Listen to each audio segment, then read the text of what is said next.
High, সবাই কেমন আছো? আশা করছি সবাই খুব ভালো আছো। আমিও খুব ভালো আছি। হঠাৎ আবার চলে এসেছি একটা রেসিপি নিয়ে। এটা হলো পায়েস। পায়েস বলতে এটা কিন্তু গোবিন্দভোগ চালই নর্মালি আমরা পায়েস করি। এটা কিন্তু গোবিন্দভোগ চাল না। দেখো এই চালটা কে কে চেনো? চালটা যদি চিনে থাকো কমেন্টে জানিও। এটা আমি দোকান থেকে এনেছি। আসলে কাউন চাল চেয়েছিলাম, এটা কাউন চাল না, পরে শুনলাম এটা শ্যামা চাল। ঠিক আছে, কাউন চালের পায়েসটা খাবো ভেবেছিলাম, কিন্তু পেলাম শ্যামা চাল, তাই দিয়েই করেছি। পায়েসটা কিন্তু খুব ভালো হয়েছিল। যদি তোমরা যদি ঠিকঠাক কেউ নামটা জেনে থাকো তাহলে কিন্তু অবশ্যই কমেন্টে জানিও। এখানে আমি 1 লিটার দুধ নিয়ে নিয়েছি। আগে একটু গরম জল করে গামলাটাকে ভালো করে ফুটিয়ে নিলাম। আমি যখনই যেই পাত্রেই পায়েস করি না কেন একটুখানি গরম জল করে ধুয়ে নিই, তাহলে দুধটা কাটার ভয় থাকে না।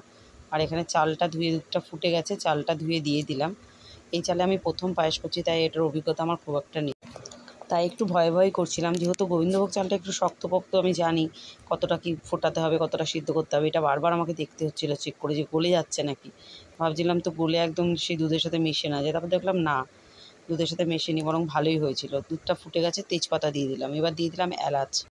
অনেকেই হয়তো বলবে যে এলাচটা নামানোর আগে দেওয়ার কথা, কিন্তু না, আমি আগে দিলাম। যেহেতু চালটায় কোনো রকমই মানে সেন্ট নেই, কোনো গন্ধ নেই। গোবিন্দভোগ চালে যেমন সেন্ট থাকে, এটায় কোনো সেন্ট নেই, তাই একটু গন্ধটা যাতে চালগুলোতে বসে তার জন্যই আগে দিয়ে দিলাম। চালটাও সিদ্ধ হয়ে গেছে। এবার দিয়ে দিলাম মিছরি আর বাতাসা।